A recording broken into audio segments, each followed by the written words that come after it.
Hello students, आज exercise 3.5 start कर रहे हैं। इस एक्सरसाइज में आप एक नई विधि सीखेंगे, बजगुण विधि। इससे पहले 3 विधियां आप सीख चुके हैं पिछली एक्सरसाइज में, ग्राफीय विधि, प्रतिस्थापन विधि और अवलोकन विधि। तो आज एक नई विधि सीख रहे हैं, जल्दी स्टार्ट करते हैं। बजगुण विधि होती क्या है, इन सवालों को हमें बजगुण विधि से ही करना है, लेकिन करने से पहले हम समझ लेते हैं कि बजगुण विधि है क्या।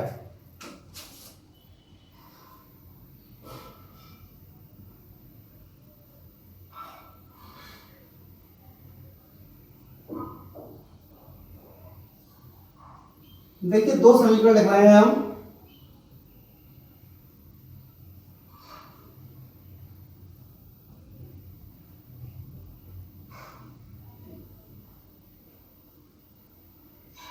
ये 2 चर में रैखिक समीकरण हैं और 2 समीकरण मिलेगी, इनको हम समीकरण युग्म भी कहते हैं।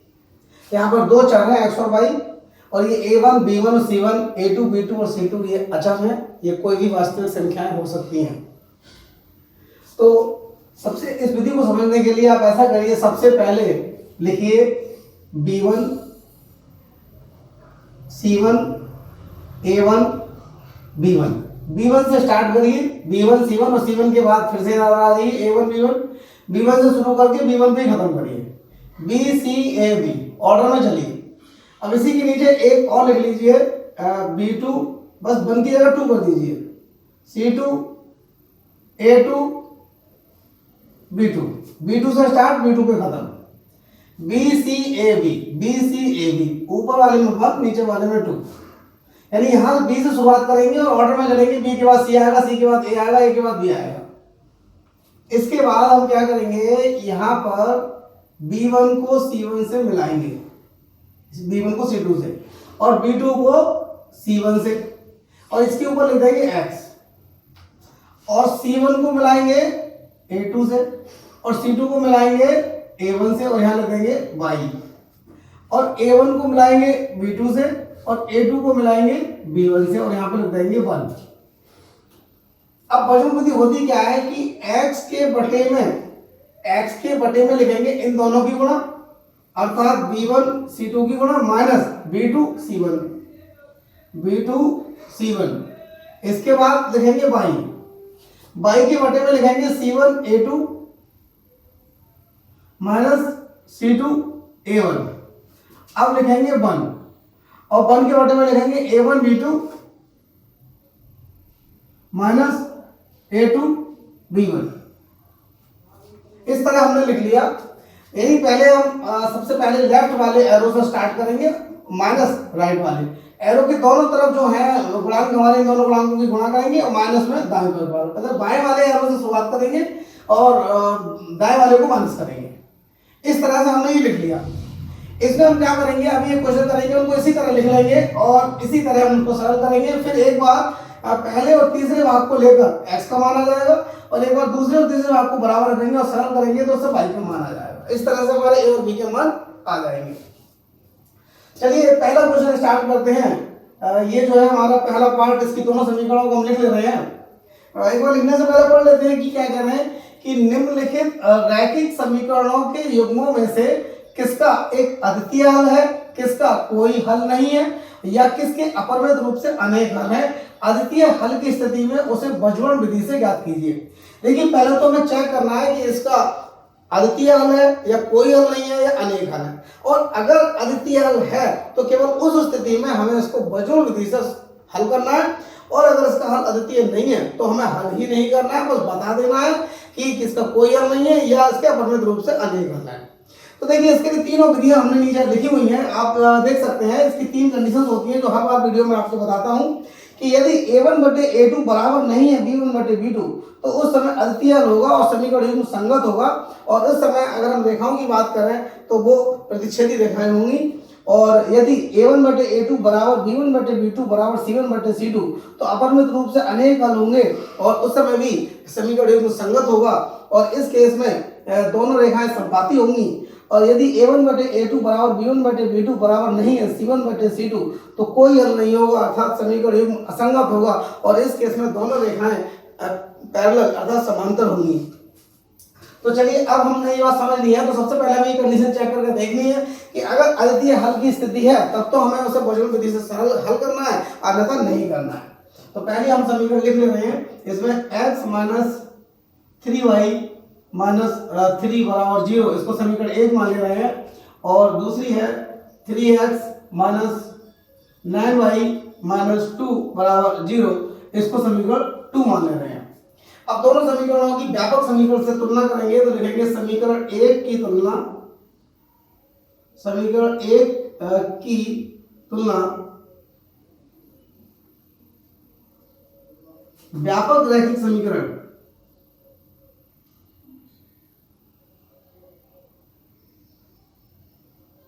व्यापक रैखिक समीकरण क्या होती है ये आप जानते हैं, a1x plus b1y plus c1 बराबर 0 से करने पर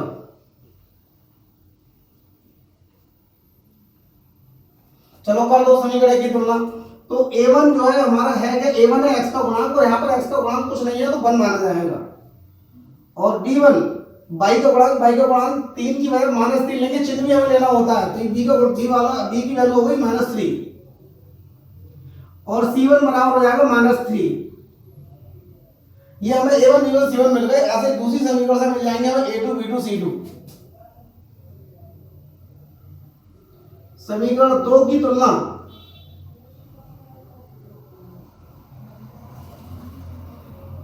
व्यापक रैखिक समीकरण a2x plus b2y plus c2 बराबर 0 से करने पर तो हमें a2 कितना मिल जाएगा, a2 मिल जाएगा हमारे लिए 3, और b2 कितना मिल जाएगा हमें -9, और c2 कितना मिल जाएगा हमें -2। तो हमें ये सभी मिल गए। अब हम इन सबका अनुपात निकाल कर देखेंगे कौन सी कंडीशन इसमें सही बैठ रही है।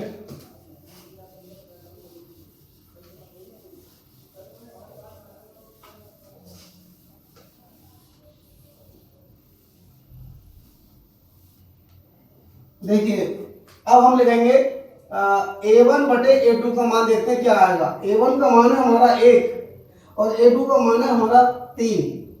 अब हम देखेंगे b1 बटे b2 कितना है। b1 का मान है हमारा -3 और b2 का मान है हमारा -9। ये कट जाएंगे, माइनस से माइनस हट जाएगा, और 3 3 9, तो ये हो जाएगा 1 बटे 3। और अब देखेंगे c1 बटे c2।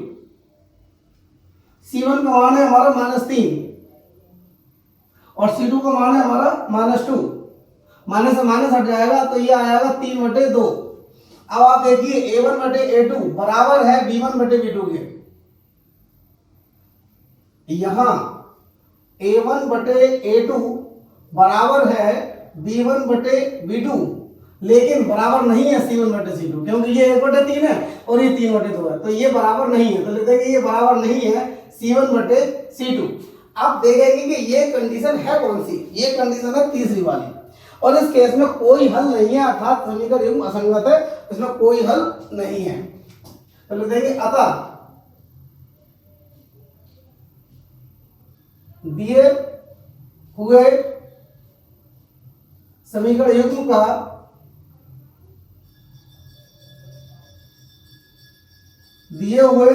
युग्म का कोई हल नहीं है, कोई हल नहीं है। ये पहले क्वेश्चन का आंसर आ गया। अगर इसमें अद्वितीय हल होता तो हम उसे बजगण विधि से सरल करते, मतलब हल करते, लेकिन इसमें नहीं करेंगे हम। चलिए अब दूसरा पार्ट करते हैं।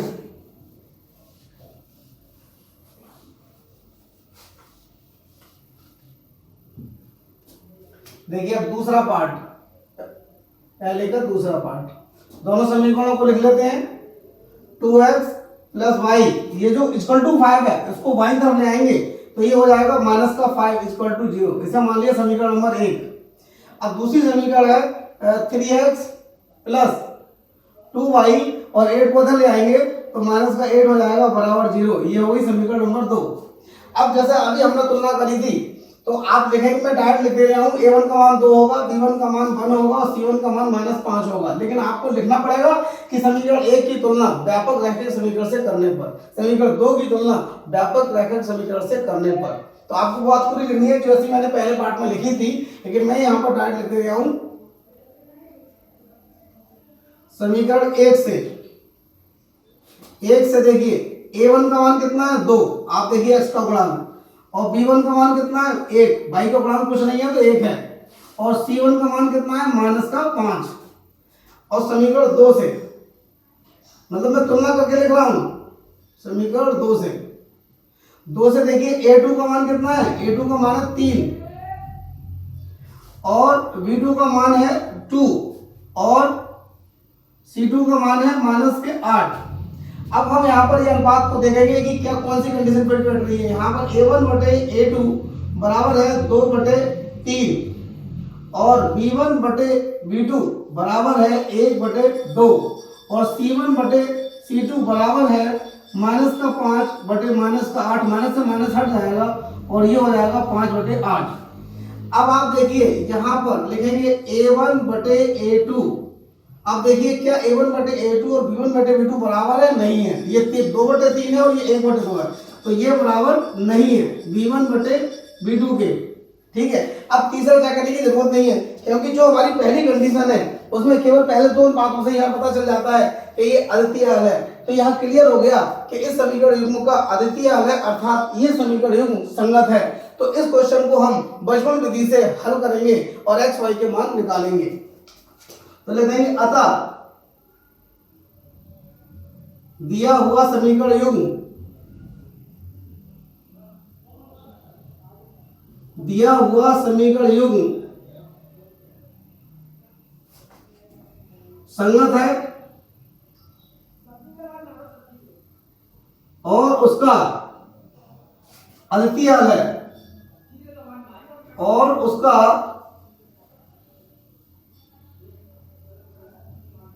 अद्वितीय हल है। अब अद्वितीय हल है तो हमें बचपन विधि से करना है, तो चलो सब करते हैं आप बचपन विधि से।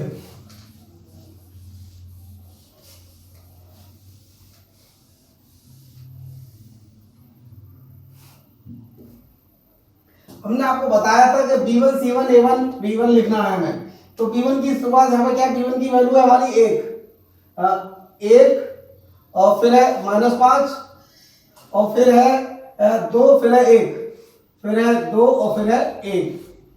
अब आप देखो b2 की वैल्यू 2 है, b2 c2 -8 और a2 3 और b2 2 लिख लिया हमने।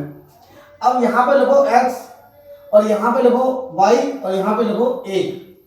अब देखिए हम x के बटे में क्या करेंगे, इन दोनों की गुणा करेंगे माइनस इन दोनों की गुणा करेंगे, और चलो 8 की 1 से गुणा करेंगे तो -8 आएगा, और माइनस 2 की -5 से गुणा करेंगे तो -10 आएगा, और माइनस लगा के प्लस का 10 हो जाएगा।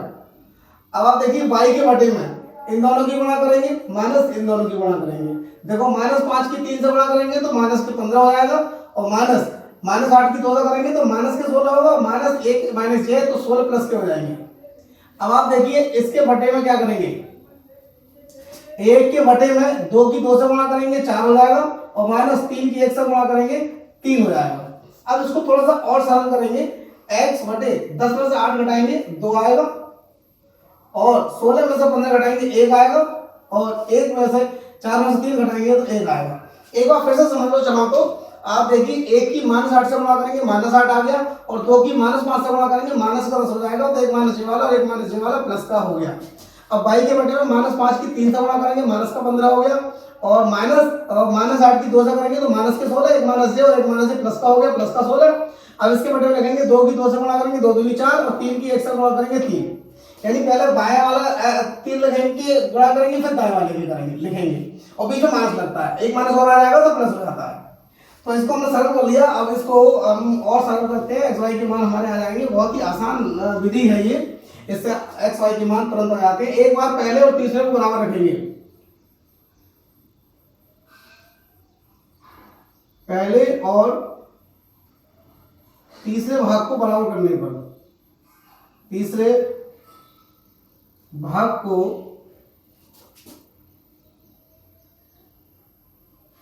बराबर करने पर, पहले और तीसरे भाग को है तो तीनों बराबर, पहले और तीसरे को ले लो, तो x बटे 2 बराबर 1/1। 1/1 का मान भी एक ही होगा, चलो तिरछी गुणा कर दो, 2 की तरफ गुणा कर दो, तो फिर x का मान आ जाएगा 2। तो ये x का मान आ गया। अब दूसरे और तीसरे भाग को बराबर करो, दूसरे और तीसरे भाग को बराबर करने पर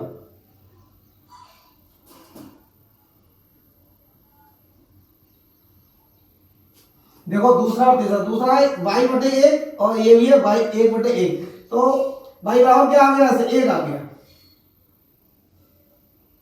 भाई। एक को y को 1 से भाग करोगे तो 1 ही आएगा, और 1 को 1 से भाग करोगे तो 1 ही आएगा, तो y का मान 1 आ गया। ये x और y के मान आ गए हमारे, और आपको पता है अपना आंसर आप चेक कर सकते हो। सबसे अच्छी बात तो यही है इसमें कि आप अपने आंसर चेक कर सकते हो।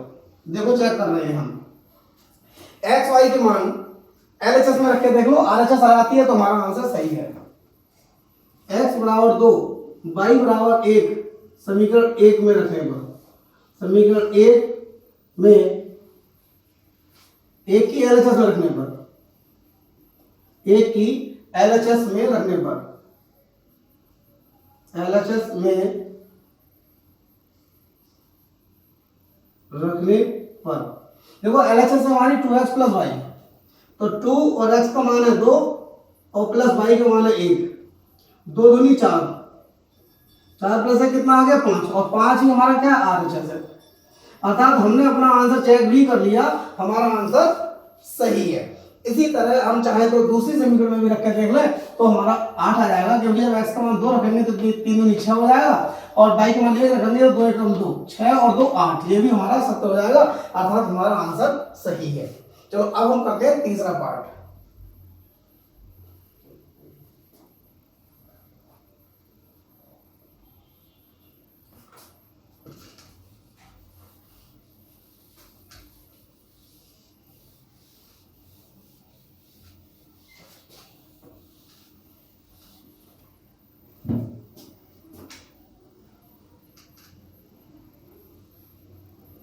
तीसरा पार्ट है हमारा 3x minus 5y equal to 20, को लेफ्ट में ले आएंगे तो माइनस का 20 हो जाएगा, और इसको मान लेना है समीकरण नंबर 1, और दूसरी है हमारी 6x माइनस 10y, और 40 बदल ले आएंगे तो माइनस का हो जाएगा 40 इक्वल टू 0, इसको मान लेना है समीकरण नंबर 2। अब समीकरण 1 और 2 से a1 b1 c1 और a2 b2 c2 के मान निकाल के चेक करेंगे कि कौन सी कंडीशन फिट बैठ रही है। तो लिखेंगे यहां समीकरण 1 से, समीकरण 1 से आप देखिए a1 बराबर है हमारा 3, b1 बराबर है हमारा -5 और c1 बराबर है हमारा -20। देखिए 3 -5 और -20। अच्छा अब समीकरण 2 से लिख लो, समीकरण 2 से a2 बराबर है 6, b2 बराबर है -10 और c2 बराबर है -40। अब हम इस कंडीशन को चेक करेंगे, यानी सभी का अनुपात निकालेंगे। a1 बटे a2 का मान चेक करेंगे कितना है 3/6, 3 एकम 3, 3 दूनी 6, मतलब अगर कट रहा होगा तो काटेंगे और उसको अभाज्य गुणनखंड के रूप में लिखेंगे। अब देखेंगे b1 बटे b2, -5 बटे -10, 5 एकम 5, 5 दूनी 10, माइनस से माइनस प्लस हो जाएगा, कट जाएगा, 1/2 हो गया। अब देखेंगे c1 बटे c2, c1 का मान है -20 और ये है -40, माइनस से माइनस हट जाएगा, 20 एकम 20, 20 दूनी 40, ये आ जाएगा 1/2। आप ध्यान से देखिए a1 बटे a2 का मान 1/2 है, b1 बटे b2 का मान भी 1/2 है, और c1 बटे c2 का मान भी 1/2 है, अर्थात तीनों बराबर हैं। तो लिख देंगे अतः a1 बटे a2 बराबर है b1 बटे b2 बराबर है c1 बटे c2। अब तीनों बराबर जब होते हैं तो कंडीशन नंबर 2, उस समय अपरिमित रूप से अनेक हल होते हैं और ये भी संगत होता है। तो हम लिख देंगे अतः तो यहाँ पर चूंकि का साइन लगा दे रहे हैं, अतः यहाँ लिख देंगे, यानी अतः दिए हुए समीकरण युग्म के, अतः दिए हुए समीकरण युग्म के अपरिमित रूप से अनेक हल होंगे, अपरिमित रूप से अनेक हल होंगे।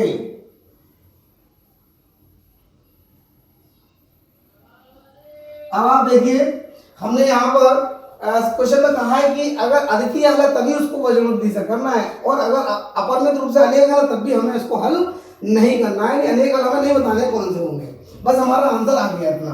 अब हम करते हैं चौथा पार्ट और आखिरी पार्ट इसका।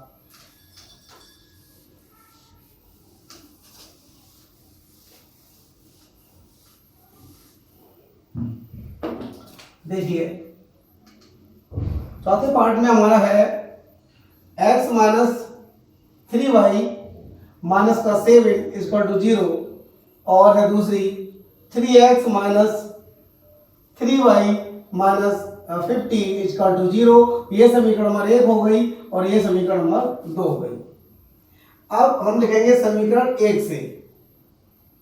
समीकरण 1 से देखें तो a1 का मान 1 आ जाएगा, और b1 का मान -3 आ जाएगा, और c1 का मान -7 आ जाएगा। और समीकरण 2 से लिख लेंगे सही। समीकरण 2 से a2 का मान 3 हो जाएगा, और b2 का मान -3 हो जाएगा, और c2 का मान -15 हो जाएगा। और अब हम अनुपात देखेंगे तो a1 बटे a2 बराबर देखते हैं तो ये आ जाएगा 1/3, और b1 बटे b2 भी देखते हैं, b1 बटे b2 बराबर आ जाएगा -3 बटे -3, और 3 से 3 कट जाएंगे और 1 आ जाएगा, और c1 बटे c2 बराबर हो जाएगा -7 बटे -15, माइनस से माइनस हट जाएंगे और ये आ जाएंगे 7 बटे 15। आप देखिए यहाँ पर a1 बटे a2 बराबर नहीं है b1 बटे b2 के, क्योंकि a1 बटे a2 का मान 1/3 है और b1 बटे b2 का मान 1 है, अर्थात दोनों बराबर नहीं है। और जब शुरू में दोनों अनुपात बराबर नहीं होते हैं उस समय हमारा हल अद्वितीय होता है, और अद्वितीय हल के केस में हमें बजून विधि से सरल करना है। तो ले जाइए, अतः दिए हुए समीकरण युग्म का, दिए हुए समीकरण युग्म का एक अद्वितीय हल होगा, एक अद्वितीय हल होगा। और अद्वितीय हल होगा तो फिर हमें अब बजून विधि से इसको सरल करना है। तो सबसे पहले लिखेंगे b1 c1 a1 b1। देखो b1 का मान है -3, और c1 है -7, और a1 है 1, और b1 है -3। अब आप लिखिए b2 है कितना -3, और c2 कितना है -15, और a2 कितना है 3, और b2 कितना है -3। अर्थात जिस पर शुरू उसी पे खत्म। b c a b, b1 c1 a1 b1, b2 c2 a2 b2, ऐसा हमने लिख लिया। अब यहां पर लिखा x, यहां पर लिखा y, इन दोनों के बीच में लिखा a। अब देखिए इन दोनों की गुणा करेंगे, माइनस इन दोनों की गुणा करेंगे, तो x के बटे में इन दोनों की गुणा हो जाएगी, 15 × 45, माइनस प्लस हो जाएगा, माइनस इन दोनों की गुणा करेंगे 3 × 7 = 21, माइनस प्लस हो जाएगा, यानी 21 ही रहेगा, बराबर y बटे इन दोनों की गुणा करेंगे, माइनस इन दोनों की गुणा करेंगे, y के बटे में क्या हुआ 7 या 21, माइनस के 21, और माइनस अब 15 की एक से करेंगे तो -15 हो जाएगा, और माइनस मिलकर प्लस हो जाएंगे, अर्थात ये 15 हो गया, बराबर 1 बटे इन दोनों की गुणा करेंगे, माइनस इन दोनों की गुणा करेंगे, 1 की -3 से गुणा करेंगे, माइनस का 3 हो जाएगा, और माइनस इन दोनों की गुणा करेंगे तो माइनस के 9 आ जाएंगे, तो ये प्लस के 9 हो जाएंगे। तो अब x बटे 45 में से 21 घटा दो तो कितने मिलेंगे 24, और y बटे -21 + 15, 21 में से 15 घटाओगे 6 आएंगे, लेकिन ये माइनस के आएंगे क्योंकि बड़ी संख्या माइनस की है, तो बड़ी संख्या का चिन्ह होता है, कोई चिन्ह आता है, और यहाँ पर 1/9 में से 3 घटाएंगे तो 6 आ जाएंगे। अब हम क्या करेंगे,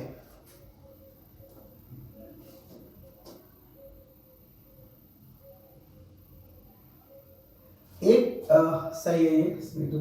अब हम क्या करेंगे, एक बार पहले अनुपात को तीसरे अनुपात को बराबर रखेंगे और एक बार दूसरे और तीसरे अनुपात को बराबर रखेंगे, उस समय एक्स वाई के मान मिल जाएंगे और वही हमारा आंसर हो जाएगा।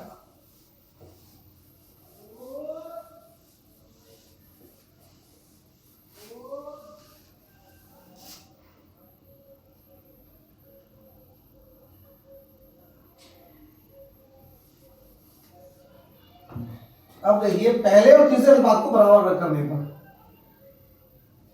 पहले और तीसरे अनुपात को बराबर रखने पर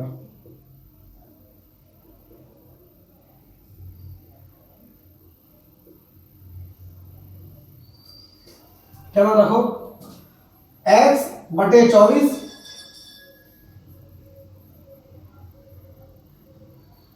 बराबर 1/6। अब आप क्या करिए, 24 की तिरछी गुणा करिए, 1/6 गुणा 24, 6 चौक 24, तो इससे x का मान आ गया 4, ये आ गया। अब एक बार आप दूसरे और तीसरे अनुपात को बराबर रखो, दूसरे और तीसरे अनुपात को बराबर करने पर अनुपात को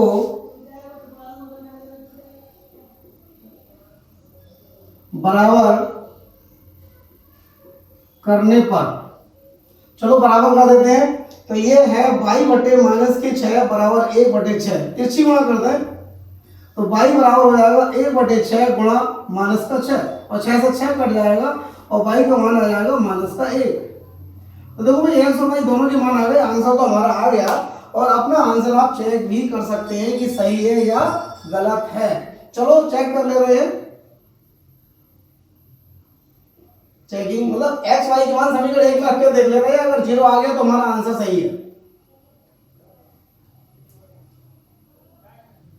x बराबर 4 y बराबर -1 समीकरण 1 के LHS में रखने पर, LHS में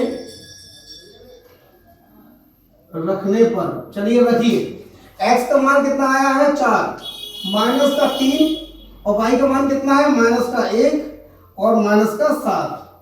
अब ये हो गया 4 और ये माइनस और माइनस मिलकर प्लस हो जाएगा 3 और -7, 4 और 3 कितना हो गया 7, और 7 में 7 घटाएंगे तो कितना आ जाएगा 0, और जो कि RHS है, यानी हमने LHS में मान रखा और RHS मिल गई। इसका मतलब यह है कि हमारा आंसर बिल्कुल सही है। इस तरह से हमने पहले के सभी पार्ट पूरे कर लिए। अगर आपको हमारा सॉल्यूशन का तरीका, हमारा कंटेंट, हमारा पढ़ाने का तरीका आपको अच्छा लग रहा हो तो आप हमारे चैनल को जरूर सब्सक्राइब करिए, जिससे अगली नोटिफिकेशन आपको और सबसे पहले मिले। Thank you very much.